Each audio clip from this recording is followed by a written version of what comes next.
dunia serta nikmatnya, sehingga kita bisa berkumpul di sini dalam keadaan sehat walafiat dan tidak kurang satu apapun, merasakan kenikmatan yang telah Allah berikan begitu banyak. Salawat dan salam semoga Allah limpah dan curahkan kepada junjungan kita Sayyidul Anbiya wal Mursalin, pemimpin para nabi dan rasul, Khatamul Anbiya wal Mursalin, penutup para nabi dan rasul, la nabiyya ba'da, dan tidak ada nabi dan rasul setelahnya, yaitu Nabi Allah Muhammad sallallahu alaihi wasallam.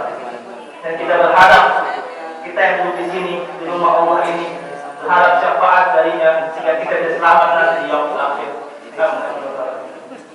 Bapak Ibu jemaah tarawih dan salat isya berjamaah, sebelumnya berdirinya saya di mimbar ini bukan ingin menunjukkan bahwa saya lebih hebat, bukan ingin menunjukkan bahwa saya lebih ilmu, bukan juga ingin menunjukkan bahwa saya lebih pengalaman. Karena perkara pengalaman, perkara ilmu, perkara kehebatan, saya yakin Bapak Ibu semua jauh lebih dari itu. Tapi berdirinya saya di sini atas dasar perintah Allah Subhanahu wa taala. Quran surat Fussilat ayat 33. Wa man ahsanu qawlan mimman da'a ila Allah wa 'amila shalihan wa qala innani minal muslimin. Dan siapa yang perkataannya lebih baik daripada mereka yang menyuruh kepada Allah Subhanahu wa taala.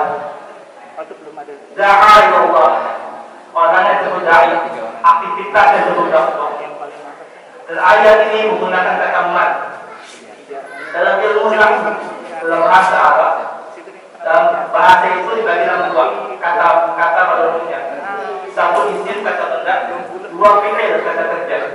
Dan nanti akan dibagi lagi tuh. Isim akan dibagi lagi, ada isim mufrad, ada isim isyarah, ada isim mausul dan sebagainya. Begitu pun fi'il, ada fi'il madhi, fi'il mudhari', ada fi'il amr dan sebagainya. Dan di sini, man di sini adalah satu bentuk dari isim mausul. Terjemahan singkatnya itu adalah siapapun tanpa batas. Artinya dalam ayat ini Allah yang menegaskan bahwa seruan untuk menyuruh orang lain untuk berbuat kebaikan, taat kepada Allah itu tak terbatas siapapun, baik tua, muda, laki, perempuan, besar, kecil, tak peduli siapapun orangnya, selama dia menyuruh kepada kebaikan maka itu adalah orang terbaik. Dan saya berdiri di sini adalah untuk melaksanakan apa yang Allah firmankan seperti itu. Hadirin yang mulia, tema yang kemudian disampaikan kepada kami adalah tentang al-haq versus batil. Al-haq melawan kebatilan. Mari kita baca dalam 3 bab. Pertama ada definisi. Kita samakan dulu definisinya apa itu hak dan apa itu batil. Yang kedua contoh. Untuk kemudian kita mengetahui apa bentuk hak dan apa bentuk batil. Yang ketiga ada solusi. Ketika kebatilan itu muncul, apa solusi yang kemudian Allah berikan untuk kemudian merantas atau memberantas kebatilan tersebut? Pertama kita bicara definisi. Kita mungkin pernah mendengar atau sempat membaca sebuah doa diriwayatkan oleh Imam Ahmad. Ada dari riwayat Ahmad, Allah Rasulullah SAW berdoa, Allahumma arina al-haqqa haqqan wa arzuqna ittiba'ah. Terjemahannya, ya Allah, tampakkanlah aku bahwa yang benar itu benar, dan juga tampakkanlah aku bahwa yang salah itu salah. Maka kita bisa definisikan kata hak di sini dan kata batil di sini. Hak merupakan sesuatu yang benar, batil merupakan sesuatu yang salah. Tetapi pertanyaan berikutnya adalah, benar versi siapa? Salah versi siapa? Kalau kita sandarkan benar itu pada versi manusia, kebenaran bisa relatif. Contoh, saya di sini ceramah pakai peci. Saya misalnya mengatakan benar bahwa saya misalnya ceramah nggak pakai peci, dan itu benar menurut saya. Tapi belum tentu menurut Bapak Ibu semua, karena mungkin masa ceramah nggak pakai peci, nggak etis lah, betul ya? Ada perbedaan kebenaran di situ. Begitupun dengan kebatilan. Tentu itu akan dipengaruhi dari semangat, dari nilai yang kita anut, dan juga dari budaya yang mungkin kita juga anut. Ya. Maka benar ini kasih siapa? Batil ini atau salah ini kasih siapa? Maka kebenaran di sini dan kebatilan di sini adalah versi Allah Subhanahu wa taala. Ketika kita sandarkan al-haq hanya kepada Allah Subhanahu wa taala, maka kebenaran menjadi mutlak atau absolut, tidak bisa tergantikan dan tidak bisa terbantahkan. Itu. Jadi kita harus paham dulu bahwa al-haq di sini dan al-batil di sini itu adalah versi Allah Subhanahu wa taala yang tertulis dalam firman-Nya dan kemudian disampaikan oleh Rasulullah SAW. Kemudian ini kita sepakat ya, sudah selesai kalau satu. Kemudian masuk ke bab 2. Contoh dari al-haq dan batil. Tapi di sini saya cuma ingin mencontohkan yang batilnya dulu. Nanti kita akan bicara soal al-haqnya. Dan kemudian bagaimana kemudian kebatilan itu dijelaskan dalam hak ini. Gitu ya. Nah, ada kebatilan, contohnya banyak ya, kebatilan itu banyak. Suatu kesalahan di masalah itu banyak ya, kemaksiatan itu banyak. Tapi saya hanya ingin mengambil satu contoh kebatilan yang saat ini merajalela dan mungkin seringkali kita akan sadar kalau itu batil. Apa kebatilan tersebut? 4 kata.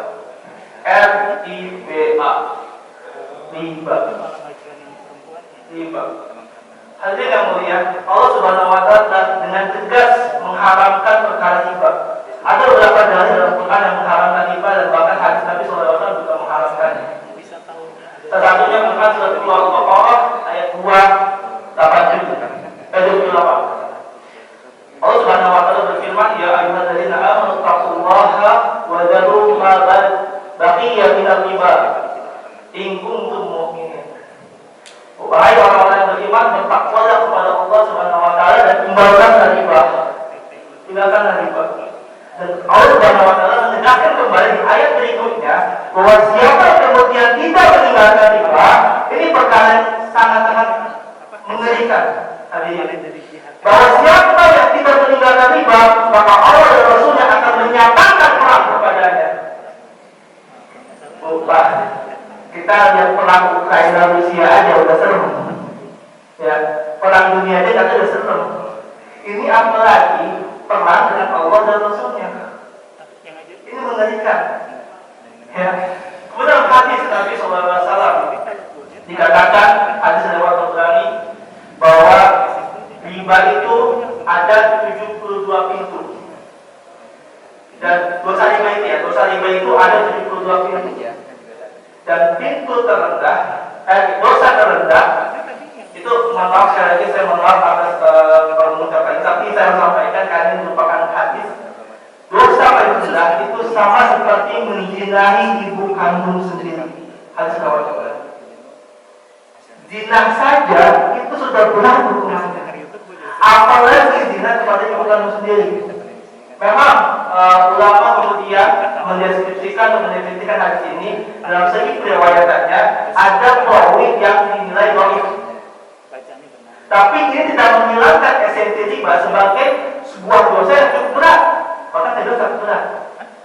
Hadis riwayat Muslim, Rasulullah SAW bersabda bahwa Rasul mengutus 4 pihak dari transaksi riba ini. Satu, orang makan riba.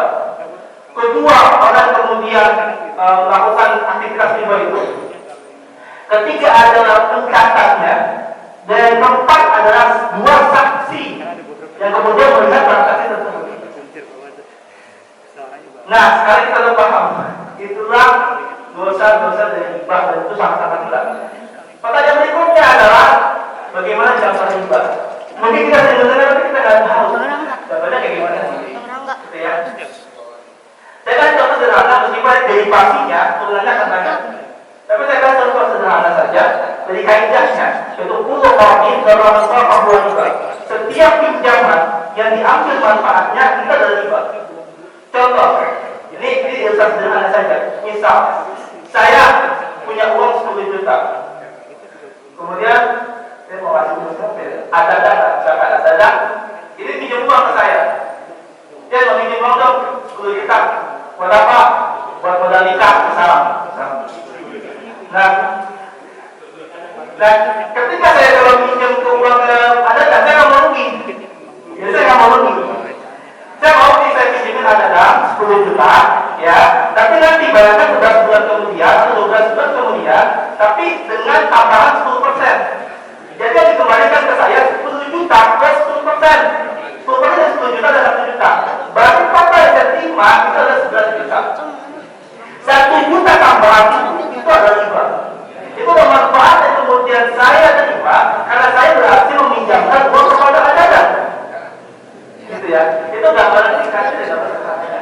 Praktek ini zaman jahiliyah sudah pernah ada dan sering dilakukan untuk meningkatkan perekonomian masa jahiliyah. Tapi kemudian Rasulullah SAW datang memberantas hal tersebut karena apa? Karena itu menzalimi pihak-pihak yang lemah. Quran surat 4 An-Nisa ayat 29. Ya ayyuhalladzina amanu la taqulu amwalakum bainakum bil batil. Wahai orang-orang yang beriman, janganlah kamu memakan harta saudaramu secara batil. Pak, bayangin. Ada ibu duit tiba-tiba lalu nikah tuh. Ada ayat. Nah, karena dia butuh duit nih, saya manfaatin tuh kebutuhan dia. Saya manfaatin kesengsaraan dia, lagi butuh duit nih. Terus saya pinjemin, tapi saya tidak manfaat ya. Saya tidak manfaat. Nah itu saya sedang menzalimi dia. Saya sedang menzalimi beliau. Dan ini dilarang dalam Islam. Karena salah satu prinsip dalam amalan kita adalah tazimun amalan Islam. Jangan saling menzalimi. Itu. Jadi hati-hati. Perkara mungkin kan buat kecil ya, 1 juta mah kecil lah, 10 juta kan yang kecil dan kelompok yang bogas. Meskipun kecil, hitungan Allah tetap tiba. Tetap hitungan itu haram dan dosanya sama aja. Sama aja. Hal yang mulia, lalu bagaimana kemudian solusi yang kemudian diberikan Allah Subhanahu Wa Taala ketika kita mau mendapatkan keuntungan dengan riba itu nggak boleh. Ada lagi. Jadi kayak kemudian saya iri sebenarnya karena praktik riba ini kemudian tersistematisasi dengan baik, yaitu dengan adanya praktek pinjaman online atau pinjol. Mudah banget sekarang pinjam uang, modal KTP atau foto selfie, itu uang langsung cair. Tapi ketika dia meminjam nggak bisa bayar, itu itu diteror. Bahkan sampai ada kasusnya, ya tidak jarang kita kemudian mendengar kasusnya orang sampai bunuh diri karena stres. Ditagih murah ada proyektor, tagih murah pinjol-pinjolnya. Jadi ya, jadi itu karena riba itu seperti itu. Maka kita dengan sangat-sangat hati-hati untuk hindari. Ya. Nah kemudian bagaimana solusi? Berarti kita dapat untung, tapi kita melanggar pelanggaran kebaikan itu. Allah kemudian memberikan solusinya dalam Quran surat 2 Allah ayat 275. Wa Allah bai'a wa harrama riba. Allah menghalalkan jual beli dan menghalalkan riba. Jadi ketika riba kemudian diharamkan, Allah menghalalkan jual beli. Kalau kamu mendapatkan keuntungan, jangan kebaikan dan jual beli. Bukankah Rasulullah SAW dan para sahabat juga melakukan aktivitas perdagangan? Bahkan banyak di dalam mereka yang kemudian kaya raya. Kita ambil contoh 3 sahabat. Ayat 2 aja deh, yang paling umum. Ya. Pertama adalah Utsman bin Affan. Tercatat dalam sejarah kekayaan Utsman bin Affan itu 1,95 triliun rupiah. Sedekahnya itu 400 miliar rupiah. Sedekah Utsman bin Affan. Jadi sebenarnya zaman dulu ya para sahabat, Nabi dan sebagainya itu ketika dia meminta kaya, kalau meminta kaya, tapi minta supaya bisa bayar sedekah. Ya, itu Utsman bin Affan. Kemudian kedua Abdurrahman bin Auf, terkenal dengan perdagangan yang luar biasa, pengusaha sukses. Jumlah kekayaannya adalah 66,4 triliun. Dan seluruh masyarakat Madinah pernah merasakan harta Abdurrahman bin Auf. Seluruh masyarakat Madinah. Ada yang dipinjam hutang, ada yang dilunasi hutangnya, ada yang disedekahkan. Itu semua sudah merasakan harta Abdurrahman bin Auf. Itu kesuksesan dari jual beli. Bagaimana Nabi Muhammad SAW? Kita juga sering mendengar bahwa Nabi Muhammad SAW juga sukses dalam perdagangan. Dan konon kabarnya total asetnya beliau itu sampai triliunan. Tapi saya belum tahu pasnya berapa karena saya belum selesai baca. Itu saya baca kisah Nabi itu paling nggak ada 4 buku sampai saat ini. Satu Sirah Nabawiyah, Syekh Safiur Rahman bin Al-Barakuri. Kemudian yang kedua adalah Muhammad seperti super manager itu Dr. Safi Antonio. Kemudian ketiga adalah 88 strategi bisnis Rasulullah SAW yang dijamin tak pernah rugi. Itu ada Ahmad Syarifin tulisnya. Dan yang keempat adalah ini bukan bisa saya baca, saya bawa di sini buku Harta Nabi karangan Dr. Abdul Fattah As-Samad. Kita tulis sebenarnya hampir triliunan, tapi saya itu ada job terakhir. Saya belum baca sampai situ. Dan saya mau melengkapi dulu sampai kemudian saya tahu secara komprehensif apa yang dilakukan sampai kemudian dia bisa menghasilkan harta yang begitu banyak. Saya boleh pakai bab 10 sumber penghasilan Nabi SAW. Ini dari dulu ya. Tapi sudah mengatakan kalau kita mau punya income, mau aman, itu punya pada suatu income, pada suatu pendapatan. Supaya apa? Ketika ada satu pendapatan yang macet, kita punya pendapatan yang lain yang bisa menghidupi kita. Itu mitigasi resiko. Dalam investasi juga ada seperti itu. Dalam bisnis saksi juga ada seperti itu. Tapi Nabi sudah mengatakan dari dahulu, gitu ya. Nah itu jual beli. Jadi yang saya ingin tegaskan di sini adalah bahwa ketika Allah mengharamkan sesuatu, maka Allah memberikan solusinya. Dan ini bukan solusi sembarangan. Ini solusi dari segala solusi. Maka the best solution jual beli. Karena terbukti Nabi SAW dan para sahabat juga sukses dalam perjalanan. Kemudian ketika solusi itu sudah kemudian dilakukan dan kemudian bisa kita dalam keadaan terdesak, lagi benar-benar uang, ya, nggak bisa dijual beli dulu, karena repot ya, bakal lama tuh jualannya. Kita mau uang, tapi bagaimana kemudian kita bisa mendapatkan uang tapi tetap dengan cara yang halal? Maka Islam telah memberikan satu solusi yang disebut dengan qardul hasan, pinjaman kebaikan. Qardul hasan itu jadi kita memberikan pinjaman tanpa berharap imbalan apapun, tanpa berharap bunga dan tanpa dendam dan yang lain keselamatan. Jelas. Dan kenapa kemudian disebut qardul hasan? Karena orang yang memberikan pinjaman itu punya potensi mendapatkan pahala yang lebih. Ketika apa? Ketika orang yang sudah yang kita beri pinjaman kemudian dia tidak mampu membayarnya, maka kita bisa mengikhlaskannya dan Allah berikan pahala tambahan untuk hal tersebut. Dan jangan kata bahwa Allah memberikan pahala itu cuma sekali atau dua kali, enggak. Balas satu di kebaikan satu di balas satu kali itu. Quran 26 ayat 160. Majal hasanati fal asru amsalha. Siapapun yang berbuat kebaikan, maka Allah akan membalasnya 10 kali kebaikan. Jadi kalau kita buat satu, Allah akan balas 10. Ini Allah Subhanahu wa taala berkata. Dia tapi gimana yang mau minjem orang yang qardul hasan kan nggak ada, susah itu nemuinya. Maka Islam sudah memberikan solusinya dan ini udah ada di zaman saat ini. Melalui lembaga keuangan mikro Islam atau istilah sekarang atau istilah yang kemudian digunakan saat ini adalah Baitul Mal wa Tafsir atau BMT. Dan kemudian sebenarnya masjid sedang merencanakan akan membangun lembaga tersebut. Dan saya diamanatkan sama Pak Dr. Musid Direktur DKM untuk kemudian menjadi atau memimpin DFT ini. Itu. Jadi DFT sudah merupakan solusi bagi siapapun umat yang ingin kehidupan perekonomiannya lebih baik. Gitu. Kemarin saya sudah dari sore ditegur dengan secara langsung sama Pak DKM untuk kemudian mengaktifasi DFT ini. Tapi insya Allah mungkin sekitar lebaran kayaknya ya, kalau baru bisa dicoba lagi untuk dilakukan lagi. Sekarang Ramadan kita fokus dulu ibadah. Nanti lebaran kita coba untuk kesehatan kembali. Gitu. Nah, hal ini yang dirahmati Allah, kita sudah mau mencapai jam 4, mohon maaf atas kelebihan waktunya. Dan terakhir saya ingin sampaikan bahwa apa yang telah saya sampaikan lagi-lagi ada 3 alasan kemudian kenapa saya sampaikan kali ini. Oh, yang lagi saya lupa. Ini patah kalau saya nggak tahu. Biasanya di bulan Ramadan itu ada tukang menukar uang, ada jasa tukang menukar uang. Ya, ini kalau lagi jasa di pinggir jasa ada tuh yang menukar uang receh gitu ya. Kalau menukar 10.000 bisa tukar 5.000-an. Kaidah dalam Islam ketika menukar uang adalah pertama yadan biyadin, tangan bertepuk tangan, artinya kontak, tunai saat itu juga. Ya, kedua adalah saman al-mithli, nilainya sama, ya, nilainya sama.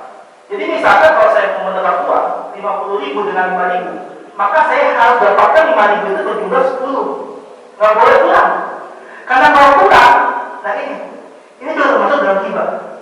Kalau kurang, ya, jadi kaidah itu harus sama. Karena seringkali yang terjadi dalam lapangan, praktiknya di lapangan, ketika kita menukar 50.000, itu 5.000 dapat 5.000, tapi 9, jadi 45. Maka penukaran ini dikurang, dan seimbang, dan setara nilainya. Maka solusinya adalah, ya biar bersama mereka, silakan 20.000 tukarkan itu dengan 5.000 berjumlah 10, selesai, akan selesai, dan kemudian terlepas dari akad itu, kemudian kita berikan jasa buat dia. Misalkan tambah 5.000, dan itu fix. Tidak terpengaruh berapapun uangnya. Waktu ke 1.000, waktu ke 50.000, jasanya itu fix 5.000. Tidak. Karena jasa itu nggak terpengaruh dengan nilai nominal uang. Jasa itu effort yang dikeluarkan, usaha yang dikeluarkan, untuk kemudian bisa si penjual itu memberikan uangnya, tidak terpengaruh uangnya. Itu biar kemudian nggak keliru ketika kita kemudian bertemu dengan para penukar uang, jasa penukar uang. Itu memang kaidah dan Islam seperti itu. Tetapi Bapak Ibu semua, saya ingin sampaikan bahwa kenapa kemudian saya dengan lantang dan jelas mengatakan hal ini. Ustaz-ustaz umumnya sudah bahas banyak soal ibadah, perlu undang-undang itu sudah dibahas. Tapi hablum minan masalahnya belum banyak. Dan ini merupakan kaidah atau merupakan hal yang fundamental karena kita berkehidupan dan tidak terlepas dari aktivitas ekonomi yang dijual beli. Jadi itu saya penting sampaikan ini. Ada 3 alasan. Satu, karena ini merupakan perintah Allah Subhanahu Wa Taala. Ada lanjut lagi ya? Apa? Lanjut. Lanjut boleh. Tadi baru saya kaya sama yang salah jawab. Lalu gimana? Lupa. Baik. Ini agak sensitif. Saya sampaikan tapi agak sensitif. Betul ya, Pak? Saya sensitif. Saya sampaikan. Ya. Di luar forum lantas. Apa? Saya sudah sampaikan. Karena tanya jawab nanti. Ya. Mungkin nanti ya setelah lagi mungkin kita ngobrol. Kalau kan kira-kira gitu ya. Baik, saya memahami Pak Ibu semua dan saya mohon nanti kita lanjut setelahnya ya setelah tarawih. Baik, satu karena saya ini merupakan